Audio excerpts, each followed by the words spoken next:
બનાસકાંઠાના પાલનપુરના ગઢ ગામની વિબડા વિદ્યાલયને રાજ્ય કક્ષાની શ્રેષ્ઠ શાળાનો એવોર્ડ એનાયત કરાયો।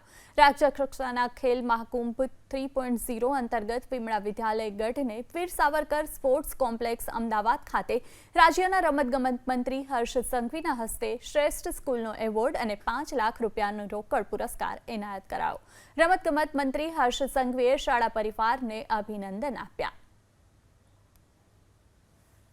શ્રેષ્ઠ શાળા એવોર્ડ ફર્સ્ટ પ્રાઇઝ સાથે 5 લાખનો રોકડ પુરસ્કાર પ્રાપ્ત કર્યો છે શ્રીમતી વીએસ ઝવેરી માધ્યમિક વિદ્યાલય ગઢ જિલ્લો બનાસકાંઠા। બનાસકાંઠાના પાલનપુરના ગઢ ગામની વિબડા વિદ્યાલયને રાજ્ય કક્ષાની શ્રેષ્ઠ શાળાનો એવોર્ડ એનાયત કરાયો। રાજ્ય કક્ષાના ખેલ મહાકુંભ 3.0 અંતર્ગત વિમળા વિદ્યાલય ગઢને વીર સાવરકર સ્પોર્ટ્સ કોમ્પ્લેક્સ અમદાવાદ ખાતે રાજ્યના રમતગમત મંત્રી હર્ષ સંઘવીના હસ્તે શ્રેષ્ઠ સ્કૂલનો એવોર્ડ અને 5 લાખ રૂપિયાનો રોકડ પુરસ્કાર એનાયત કરાયો।